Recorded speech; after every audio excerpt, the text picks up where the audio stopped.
The giant crystal chamber of the Galaxy Council felt cold today. Ambassador Kretel of the Vorthan Empire could not stop moving in his chair. His 6 claws made small clicking sounds on the smooth marble table as he stared at the empty seat with big letters that said Terra Human Republic 3. Long months had passed since the last message from Earth. 3 months of complete silence from the newest species they had found. The humans had seemed so promising at first contact. They had basic space travel, technology, decent weapons, and a planet full of resources. That the Council needed. Kretel remembered that first meeting with the human diplomats. They had been polite but careful. The human ambassador had asked many questions about how the Council worked, what were the rules, what did member species have to give, what did they get in return. The questions had seemed normal then, but now they felt different. High Chancellor Mordok stood up from his massive throne. His purple skin looked darker than usual, and his 4 eyes showed worry. He was the leader of the Council, and had never seen anything like this before. In his 200 years of service, every species had been eager to join the Council. None had ever just stopped talking to them. The silence from Earth was breaking everything. The Council had rules and systems that had worked for 1,000 years. First, they would make contact with a new species. Then they would offer gifts and technology to show good faith. After that came trade agreements that slowly made the new species depend on Council resources. Finally came the protection treaties that gave the Council control over the new worlds. But humans had stopped at step 1. They had taken the gifts. They had listened to all the offers. Then they had simply gone quiet. No messages, no replies, no explanation. Just empty space where their responses should be. Commander. 15 different alien fleets floated near Earth's solar system, all waiting for orders. Each fleet belonged to a different Council member species, and each one was getting more nervous every datha. Krillian Empire had sent their fastest ships.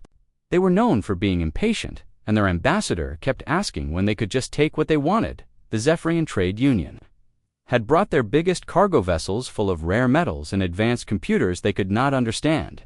Why the humans did not want to trade. The Thokanari War clans had positioned their battlecruisers at the edge of human space.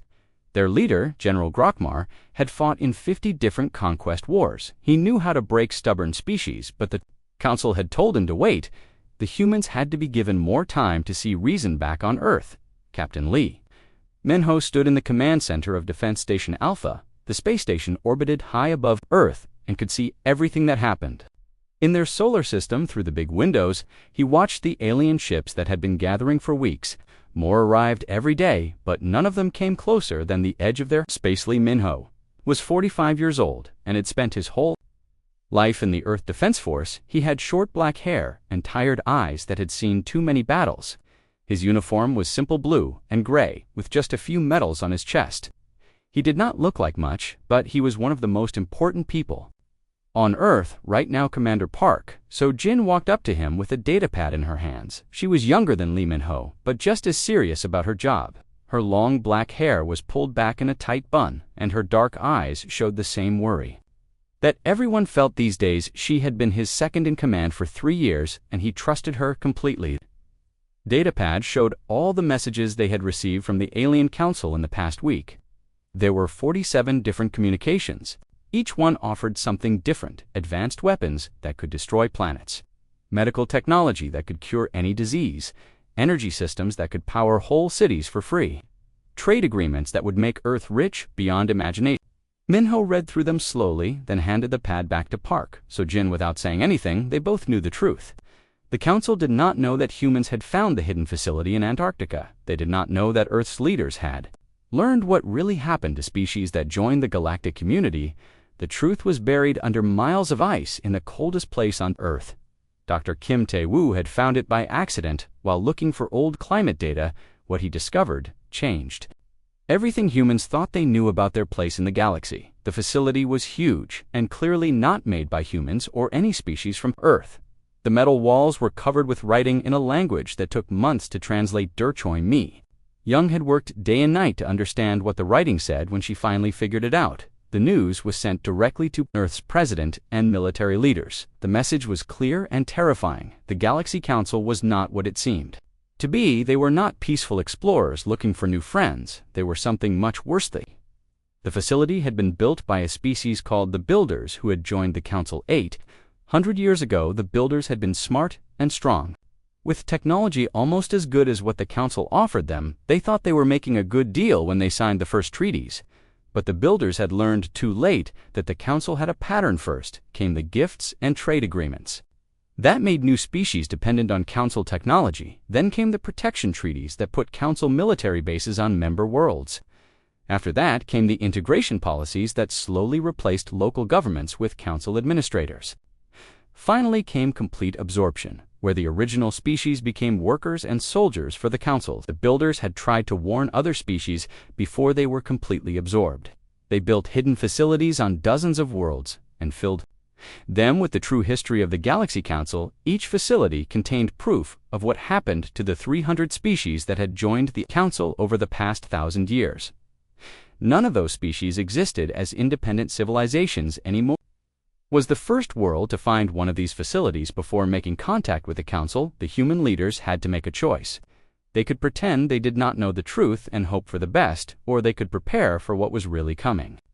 The choice had been easy, but the consequences would be terrible. President Yoon Dae-hoon had called for complete communication silence with the Council until Earth was ready. 3 months ago, that silence had begun. Now the aliens were getting desperate, and their patience was running out. Soon they would stop asking nicely and start demanding answers. Lee Min-ho looked out at the alien fleets again and smiled, but there was no happiness in it.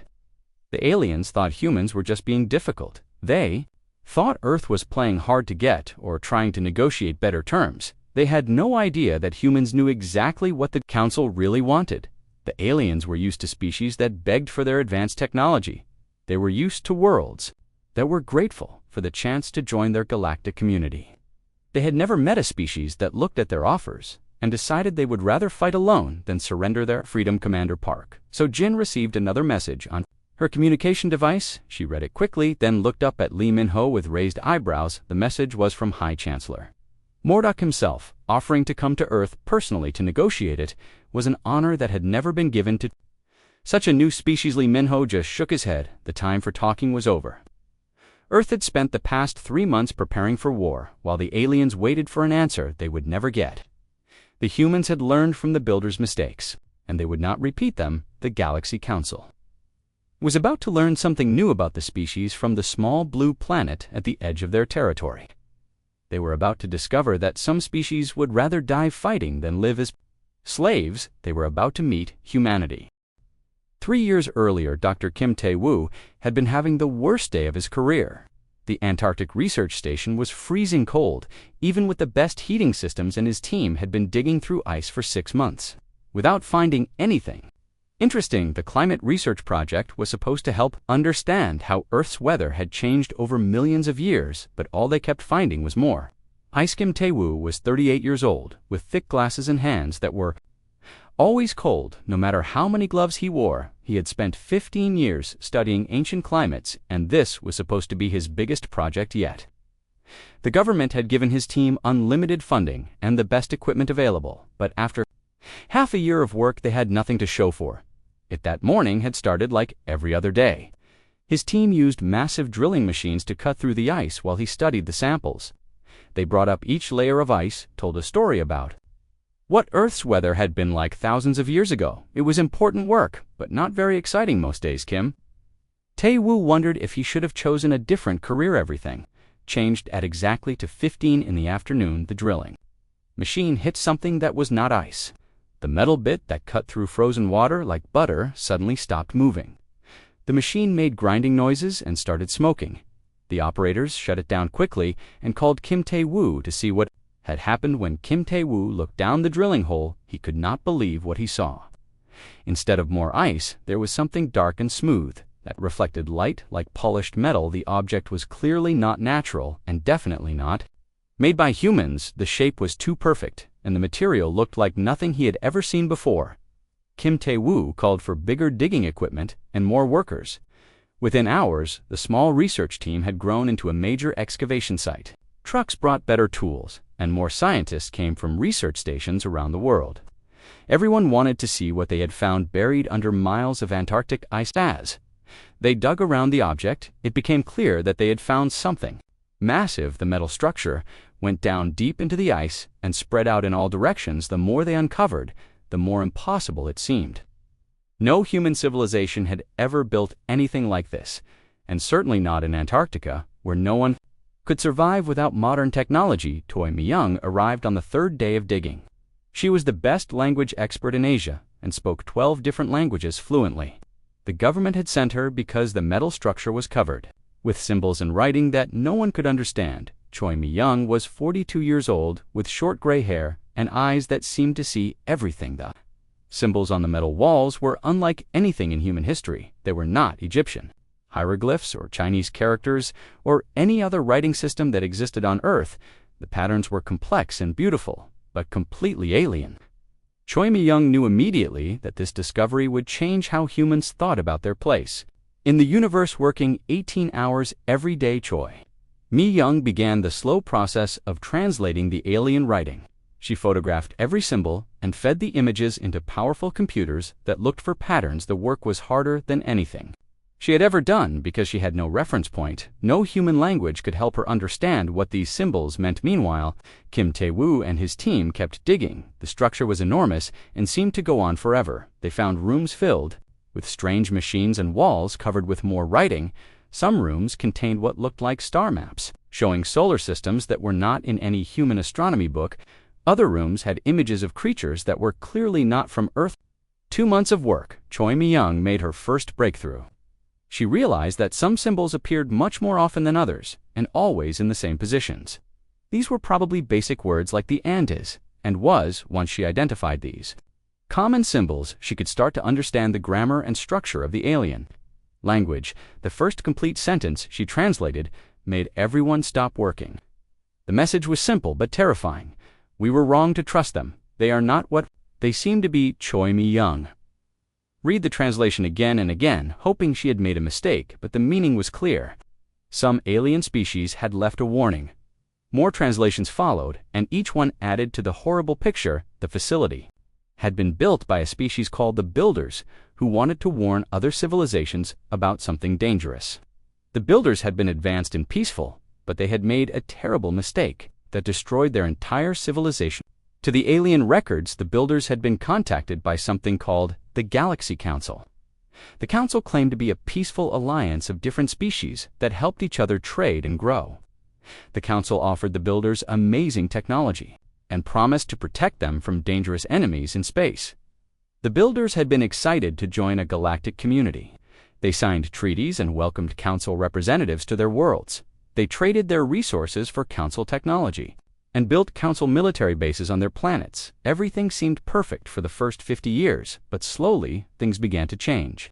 The council wanted more and more control over Builder society. They said it was for protection and efficiency. Council administrators began making decisions that Builder governments used to make. Council laws replaced Builder customs and traditions. Council officers took over Builder military units. When the Builders tried to protest, the council reminded them of all the benefits they received: the advanced technology that powered their cities, the weapons that protected them from space pirates, the medical treatments that had eliminated disease. The council made it clear that all these benefits could disappear if the Builders did not cooperate. The Builders realized too late that they had become slaves in everything but name. Their technology depended completely on council systems. Their military was controlled by council officers. Their government existed only to carry out council policies. Any attempt to resist would mean losing everything they needed to survive. The final Builder records describe their desperate plan to warn other species. They built hidden facilities on dozens of worlds and filled them with the true history of the GalaXY Council. Each facility contained proof that the council was not a peaceful alliance, but a sophisticated slavery system that had absorbed over 300 different civilizations. The Builders knew they could not save themselves, but maybe they could save others. They hoped that someday another species would find one of their warning facilities before making the same mistake. The facility in Antarctica was one of dozens scattered across the galaxy, waiting for someone to discover the truth. Kim Tae-woo and Choi Mi-young spent 6 more months translating every record in the facility. The story was always the same: contact, trade, integration, absorption. Every species that joined the Council eventually disappeared as an independent civilization. Their populations became workers, soldiers, and resources for the Council to use in conquering the next world. The final translated document was a direct message to whoever found the facility. Do not trust the Galaxy Council, do not accept their gifts, do not sign their treaties. They will promise you everything and give you nothing but chains. Prepare to fight because they will not take no for an answer. Kim Tae-woo and Choi Mi-young were flown directly to the capital, where they met with President Yoon Dae-hoon and the top military leaders. The meeting lasted for 3 days, as every detail of the discovery was shared and discussed. The evidence was overwhelming and terrifying. President Yoon Dae-hoon made the decision that would change human history. Earth would not respond to any future contact from the Galaxy Council until humanity was ready to fight for its freedom. The Builder warning had given them advanced knowledge that no other species had ever possessed. Now they had to decide what to do with it. The discovery in Antarctica had revealed the truth about humanity's future. In the galaxy, there would be no peaceful integration, no beneficial trade agreements, no protection from galactic dangers. There would only be a choice between freedom and slavery, between independence and absorption, between fighting and surrender. Earth had been given a gift from an extinct alien species, the knowledge needed to avoid their fate. Now, humanity had to prove they were worthy of that gift by doing what the Builders could not. They had to find a way to defeat the Galaxy Council and free the galaxy from 1,000 years of hidden tyranny. Deep beneath the Rocky Mountains, in a secret facility that did not exist on any map, Admiral Bay Sung-ho stood before a massive holographic display showing the entire solar system. Red dots marked every alien ship that had gathered at the edge of human space, while blue lines showed the defensive positions that Earth had been building for the past 3 months. Bae Sung-ho was 52 years old, with gray hair and scars on his hands from his early days as a fighter pilot. He had commanded Earth's space forces for 8 years and had never faced anything like this before. The aliens had technology that was centuries ahead of human science, but Bae Sung-ho had something they did not expect. He had 3 months to study their weaknesses. Secret facility was called Mountain Base, and it housed the best military minds that humanity could find. Scientists, engineers, tacticians, and soldiers worked together. An enemy that had conquered 300 other worlds, Dr. Lim Hae-won, walked into the strategy room carrying a metal case that contained humanity's greatest secret. She was 35 years old, with tired eyes and fingers stained black from working with alien technology for 3 months. She had been reverse engineering every piece of Builder technology found in the Antarctic facility. The metal case contained prototypes of weapons that no alien species had ever seen before. Was used to fighting enemies who tried to match their advanced technology. Dr. Lim Hae-won had taken a different approach. Instead of making better versions of alien weapons, she had created something completely new. She opened the case and pulled out a device that looked like a simple metal rod. The weapon was based on Builder technology, but designed with human creativity. The rod could penetrate any known shield system, and the more energy the target used to defend itself, the more powerful. The weapon became Admiral Bae Sung-ho picked up the rod and felt its weight. It was lighter than a normal rifle, but the readings on Dr. Lim Hae-won's scanner showed it contained enough power to destroy a battleship. The beauty of the design was its simplicity. The aliens would not understand how it worked until it was too late. Commander Shang Subin entered the room wearing the black uniform of the Ghost Fleet. She was 29 years old, with short black hair and the kind of smile that made enemies nervous. The Ghost Fleet was humanity's secret weapon ships that could move through space without being detected by any known sensor system. The Ghost Fleet ships were small and fast-built, using a combination of human stealth technology and Builder science. Each ship carried only a few crew members, but could strike targets much larger than themselves. The key was their ability to appear and disappear like ghosts in Space Jam. Subin had trained her pilots to fight like no other species in the galaxy. While aliens focused on honor and formal combat rules, humans were willing to use any tactic that worked. The Ghost Fleet would strike without warning, hit the most important targets, and vanish before the enemy could respond. Oh Kyung-min joined the meeting, bringing reports from Earth's ground defenses. He was 47 years old, with broad shoulders and hands that had built many of the fortifications protecting human cities. Every major population center on Earth had been turned into a fortress over the past 3 months, the plan was unlike anything any alien species had ever encountered. Most civilizations tried to negotiate when faced with the Galaxy Council's superior technology. They offered tribute, asked for mercy, or tried to prove they would be valuable allies. Humans had chosen a different path, would let the aliens think they were winning. The first battles would appear to go badly for humanity. Human ships would be destroyed, cities would seem to fall, and human leaders would appear to be defeated, but every apparent defeat would be part of a larger plan to make the aliens overconfident. The strategy was based on humanity's greatest strength, their refusal to give up. When things looked hopeless, other species surrendered. When faced with overwhelming odds, humans got angry and started fighting dirty. The Galaxy Council had never encountered a species that treated defeat as just another weapon. Lim Heywan explained how her weapons would work in the coming battle. The aliens would destroy human ships, expecting normal explosions. Instead, the ships would release clouds of nanobots that would attach to alien vessels and begin eating through their hulls. The process would be slow at first, but would accelerate as more nanobots reproduced. The ground battles would be even more brutal. General Oh Kyung-min had studied every military defeat in human history and learned from each one. Human forces would use tunnels, sewers, and underground passages to move around enemy positions. They would strike at supply lines, communication centers, and command posts. But the real surprise would come when the aliens thought they had won. When they began the integration process that had worked on 300 other worlds, they would discover that humans had prepared for this moment. Every piece of alien technology brought to Earth would become a weapon turned against its creator's commander. Jiang Subin's ghost fleet would reveal itself only after the aliens had committed most of their forces to ground combat. The invisible ships would strike at the alien fleet's most vulnerable points, their supply ships, fuel depots, and communication relays. Without these support systems, the invasion force would be stranded. The plan required precise timing and absolute commitment. Once the battle began, there would be no turning back. Earth would either win completely or be destroyed. Trying the Galaxy Council offered slavery disguised as peace. Humanity offered them a war they would never forget. Admiral Bay Sung Ho looked around the room at the faces of Earth's defenders.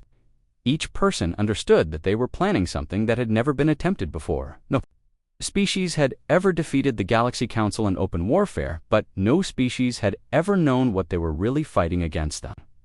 Builder Warning had given humanity 3 advantages that no other species had possessed. First, they knew the Council's true intentions before signing any treaties. Second, they had time to prepare while the aliens waited for diplomatic responses. Third, they had access to builder technology that the Council thought was completely destroyed. The next phase of preparation involved training every human on Earth for war. The aliens expected to find a peaceful civilization that could be easily controlled.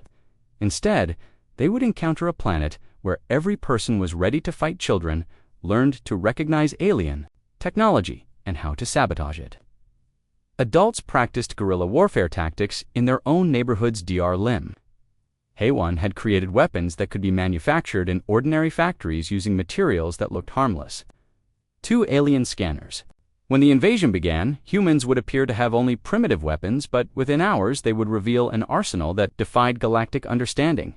The psychological aspect of the plan was just as important as the technology. Humans would act defeated and broken while secretly coordinating resistance activities.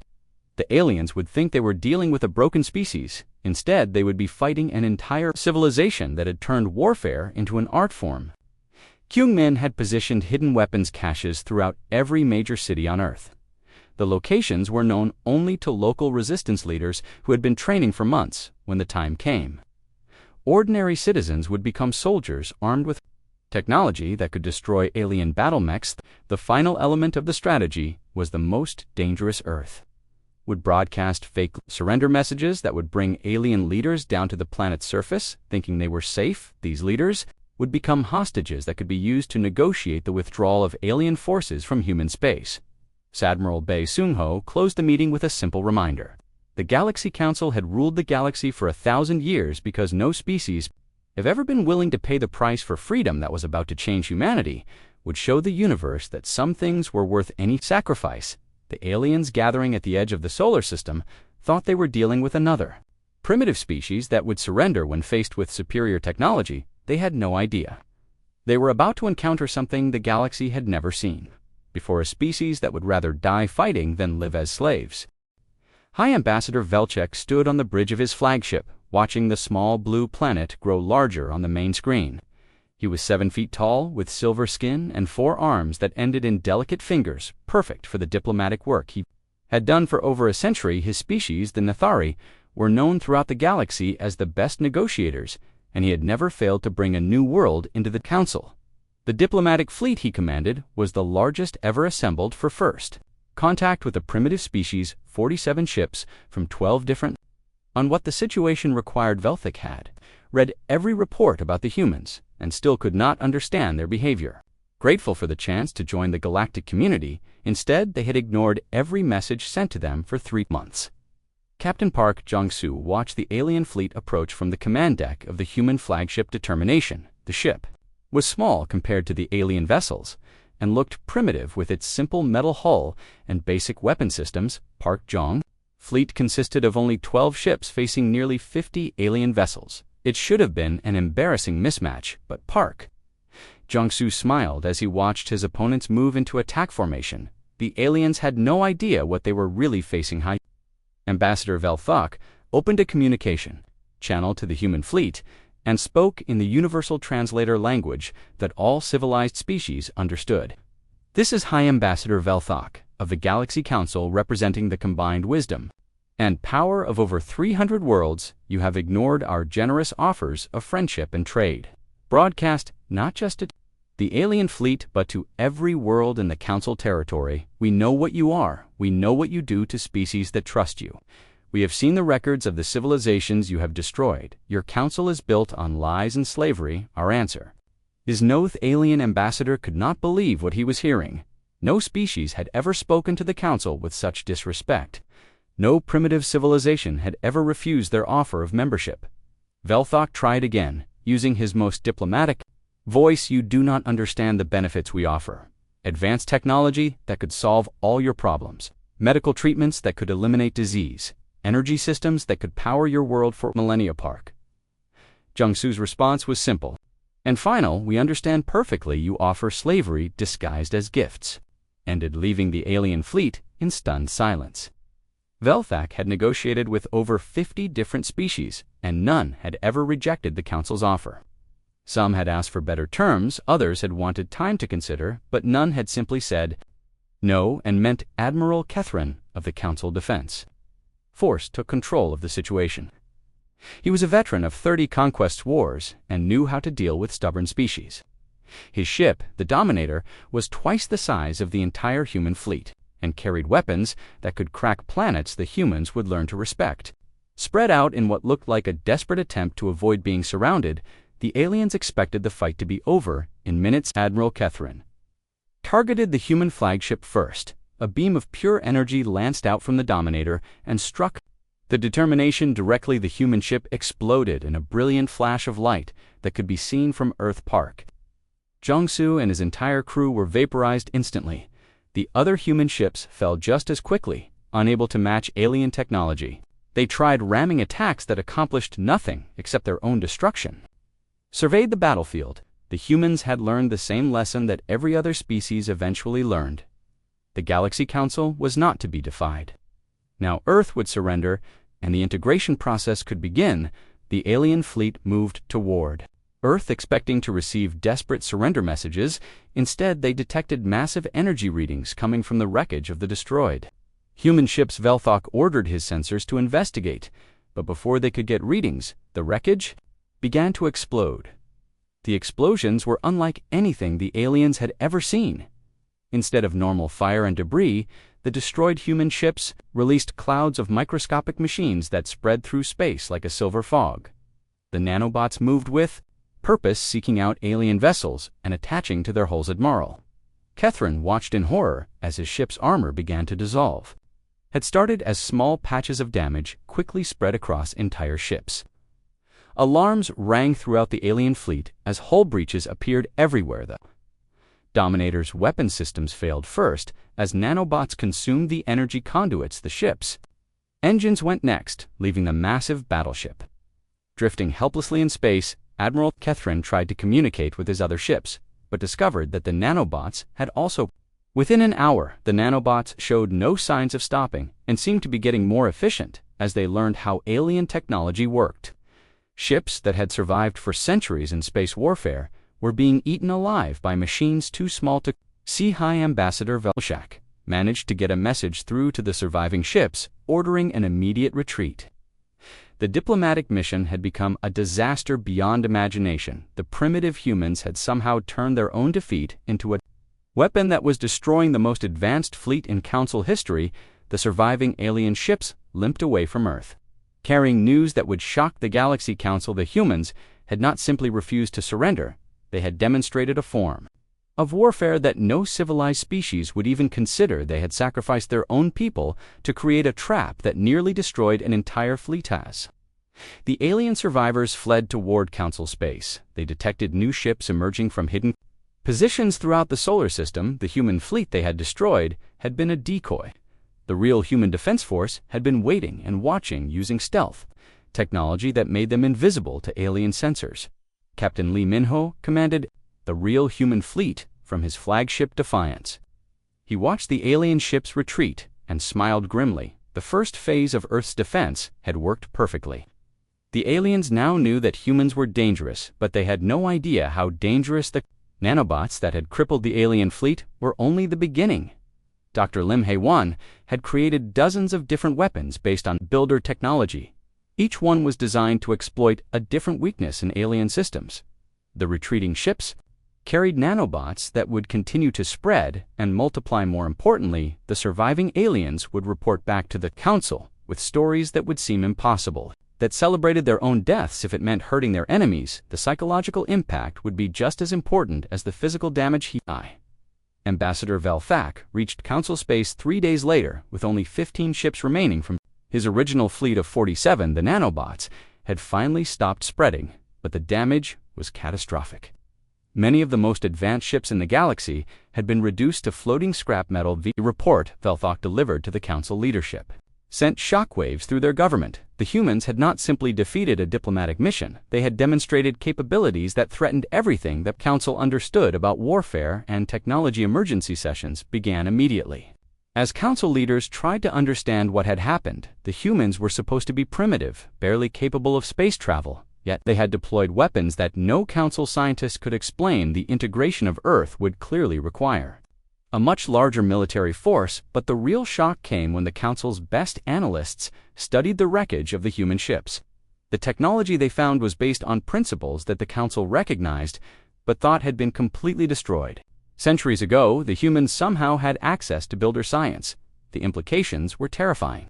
If the humans had found builder technology and learned to use it, then they knew the truth about the civilizations that had been absorbed. They knew that the Council's offer of friendship was really an offer of slavery. For the first time in 1,000 years, the Galaxy Council faced an enemy that understood exactly what they were fighting against. The age of easy conquest was over. The humans had just declared war on the entire galactic order. General Grokmar of the Thokanari war clans had conquered 47 worlds in his lifetime. He was 8 feet tall, with gray skin covered in battle scars, and 4 arms that could each wield a different weapon.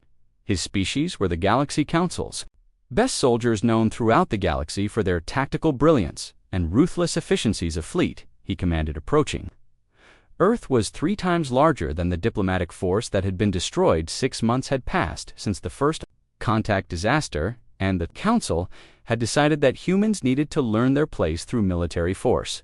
The fleet contained 200 ships from 15 different species, representing the largest invasion force assembled in 50 years. General military capabilities, and felt confident about the coming battle.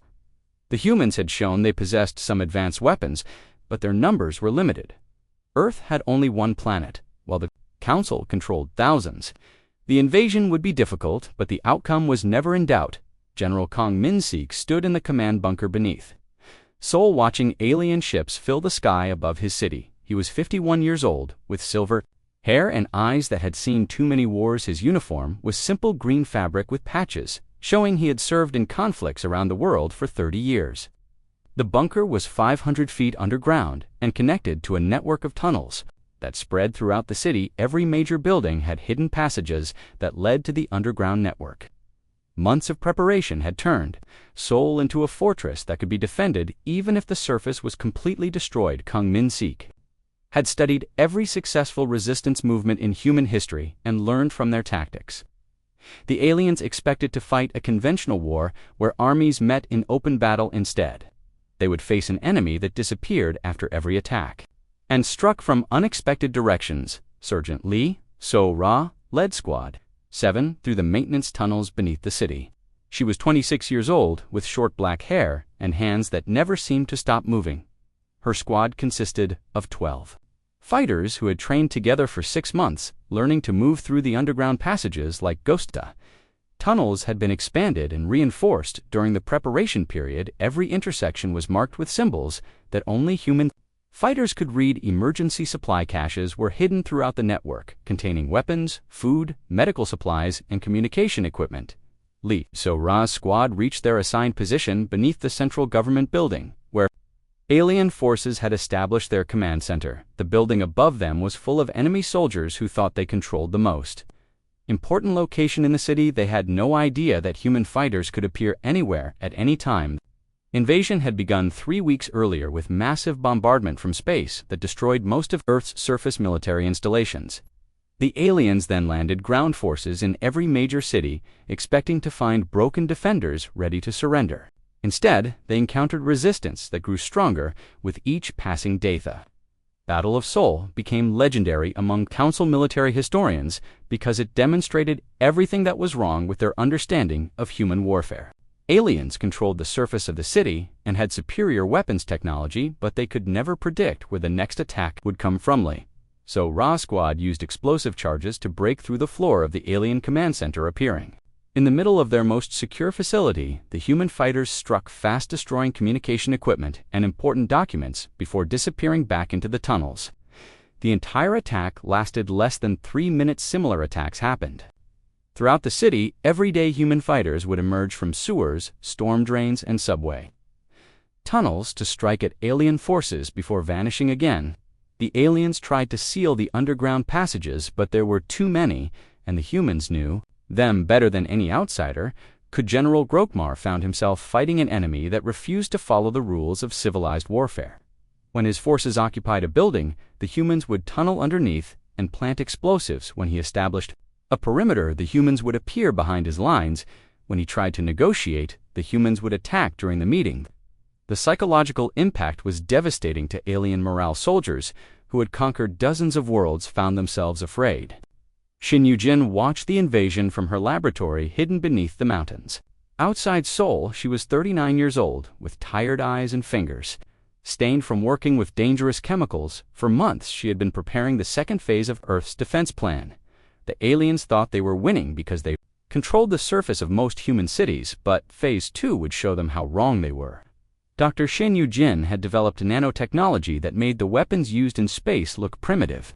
The nanobots she had created were designed to target alien technology. Specifically, every piece of alien equipment brought to Earth contained materials that did not exist naturally on the planet. Dr. Shin Yu-jin's nanobots were programmed to seek out these alien materials and convert them into more nanobots. The process was slow and invisible, but absolutely unstoppable. Weeks after the invasion began, alien soldiers started reporting equipment failures. Their weapons would jam at critical moments. Their communication devices would stop working, and their protective armor would develop mysterious weak spots that human weapons could penetrate. General Grokmar ordered his scientists to investigate the equipment failures, but they could find no obvious cause. The problems seemed random at first, but gradually got worse. Each day, more alien technology stopped working properly, while human weapons became more effective. The nanobots had been released into Earth's atmosphere on the first day of the invasion, spreading across the planet like an invisible plague that only affected alien technology. Dr. Shin Yu-jin watched her monitors as the nanobots reproduced and spread, reaching every alien device on the planet. By the 4th week of the invasion, alien forces found themselves fighting with weapons that worked only half the time their supply ships developed engine problems that stranded them in orbit there. Communication networks failed so often that coordinating attacks became almost impossible. The humans seemed to know exactly when alien equipment would fail and plan their attacks accordingly. A squad of human fighters would assault a position just as the defenders' weapons stopped working.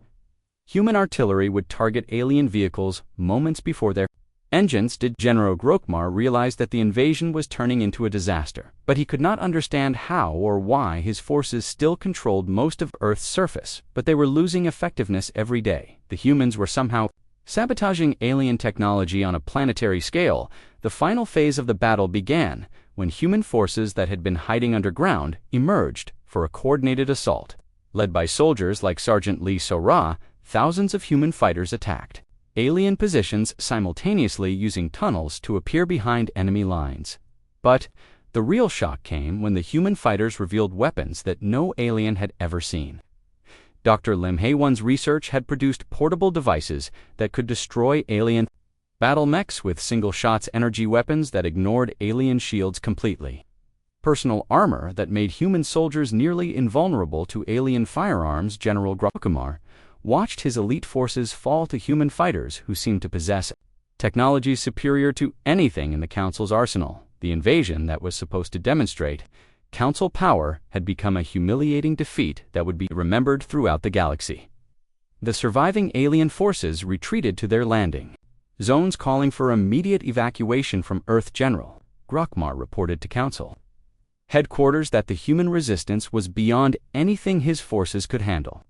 The primitives had somehow become more dangerous than any enemy the Council had ever faced. The evacuation took 3 days, during which human forces continued attacking alien positions with weapons that grew more effective each hour. By the time the last alien ship left Earth orbit, General Grokmar had lost over 60% of his invasion force. The news of the defeat spread quickly through Council territory.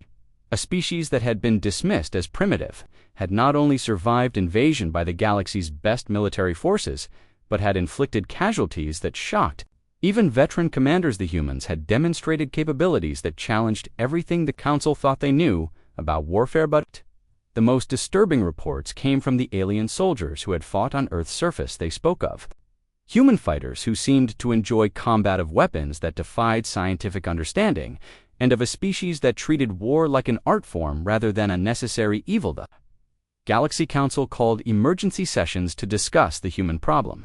But for the first time in their 1,000-year history, they faced an enemy they did not understand. The humans had access to technology that should not exist, possessed military capabilities that made no sense, and demonstrated a willingness to fight that no other species had ever shown. The age of easy conquest was over. The humans had proven that the Galaxy Council could be defeated, and that knowledge would spread to President Yoon Dae-hyun stood in the ruins of the alien command center that had been built in Seoul during the invasion. Behind him lay the wreckage of advanced technology that had once belonged to the most. Now it was nothing but twisted metal and broken machines destroyed by human defenders who refused to surrender. 8 days had passed since the last alien ship fled Earth's orbit, leaving behind equipment, supplies, and the bodies of soldiers who had thought they were conquering another primitive world. Instead, they had encountered something the galaxy had never seen before, a species that would rather die fighting than live as slaves. Yoon Dae, and eyes that had seen his world change forever in just a few months. Now he was about to make another decision that would change the galaxy. The broadcast equipment in front of him was a mixture of human technology and alien systems that Dr. Lim Hae-won had modified to work together. The signal would reach every world in Council space and beyond, carrying humanity's message to civilizations that had never heard of Earth. Captain Omin. Into impossible battles, his ships were already leaving Earth's orbit, carrying human technology and fighters to other worlds. The Liberation Fleet was unlike any military force the galaxy had ever seen. Instead of conquering worlds for resources or territory, the human ships would help other species fight for their freedom. The first mission to the Cathari homeworld, where intelligence reports suggested a rebellion, was already beginning. The Cathari had been one of the first species absorbed by the Council 500 years ago, but they had never stopped planning Their revenge Dr. Choi Mi-young entered the command center, carrying datapads filled with translated messages that had been arriving from across the galaxy. And the response was overwhelming. 47 different species had sent secret communications to Earth, asking for help in fighting Council forces. Another 36 civilizations had declared independence from Council authority and were preparing for war. The galaxy that had been peaceful under Council control for 1,000 years was suddenly full of rebellion. The messages told stories that broke the hearts of everyone who read them. The Morden people had been forced to work in Council mines for 300 years, mining materials that were used to build ships for conquering other worlds. The Zephyrians had seen their children taken away to be raised as Council soldiers who would never remember their true heritage. Each species had tried to resist Council control at some point, but they had never had the weapons or knowledge needed to win. Their rebellions had been crushed and their leaders executed as examples to others. Now humanity had proven that the Council could be defeated, and hope was spreading across the galaxy. President Yoon, speak for the planet Earth and all of humanity. We have learned the truth about the Galaxy Council, and we will not stand silent while they continue their crimes. The president paused as he looked at the alien equipment around him. Some of it was still smoking from the battles that had destroyed the invasion force behind him. Technicians worked to boost the signal strength, so his words would reach the farthest corners of Council territory.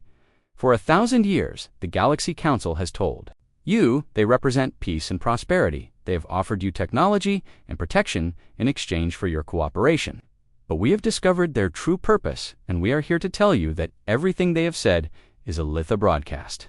Continued as President Yoon Dae-haeon revealed everything that humanity had learned from the Builder facility. The true history of Council expansion. Of entire species disguised as peaceful integration, the Galaxy Council is not a federation of equals.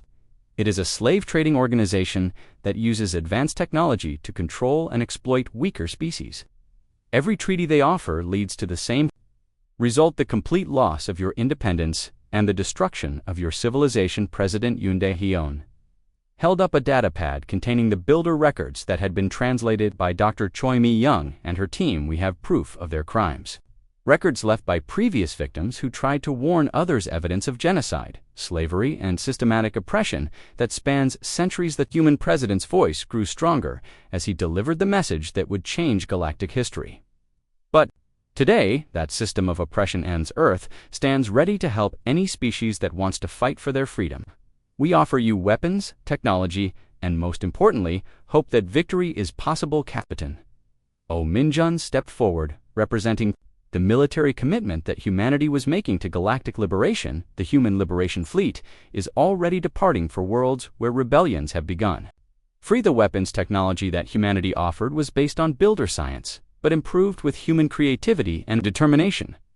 Dr. Lim Hae-won had created portable devices that could disable Council ships' energy weapons that ignored alien shields and communication systems that could not be intercepted. But the most important thing humanity offered was proof that the Council could be defeated. The invasion of Earth had been the largest military operation in Council history, and it had failed completely. Human defenders had not only survived, but had inflicted casualties that shocked the Galaxy. President Yuan Dae Huyen concluded his broadcast with words that would become the rallying cry for free civilizations everywhere. We are not building an empire to replace the Council. We are offering a partnership between free peoples who choose their own destiny. The age of forced peace is over. The age of earned freedom begins. Now the response to the broadcast was immediate and overwhelming. Within hours of the transmission, Council space was in chaos as rebellions erupted on dozens of worlds. Species that had been planning resistance for centuries suddenly had the weapons and support they needed to fight back. The Cathari rebellion began when Captain Oh Min-chun's ships arrived in their system. Human weapons destroyed the Council garrison in a matter of hours and liberated prison camps where Cathari fighters had been held for decades. The grateful aliens joined the Liberation Fleet immediately, doubling its size. Similar victories followed across the galaxy as human ships brought advanced weapons to resistance movements that had been waiting for their chance. The Morden used human technology to destroy the mining facilities where they had been enslaved for 3 centuries. The Zephyrians reclaimed their children from Council training centers. But not every species welcomed human intervention. Some civilizations had prospered under council rule and saw the rebellions as a threat to their comfortable lives. GalaXY split into two camps, those who wanted freedom and those who preferred the security of council control, the thousand-year peace that the slaves. General Baisong Ho took command of Earth's expanding military forces as more alien allies joined the human cause. Every week brought new species to the rebellion, and each one contributed their own knowledge and resources to the fight against. Council Force says the war that followed would last for years and spread to every corner of the galaxy, but the outcome was never really in doubt. The Council's power had been based on the belief that they were invincible, and that belief had been shattered by a small blue planet whose people refused to accept slavery. President Yoon Hyun's broadcast had done more than announce humanity's opposition to the Council. It had given hope to countless civilizations that had given up on the possibility of freedom. The galaxy would never be the same, because one species had chosen to fight rather than surrender. The age of the Galaxy Council was ending. Humanity had started something that could not be stopped. A revolution that would free the galaxy from 1,000 years of hidden tyranny. The stars themselves would remember the day when Earth said no to slavery and yes to freedom.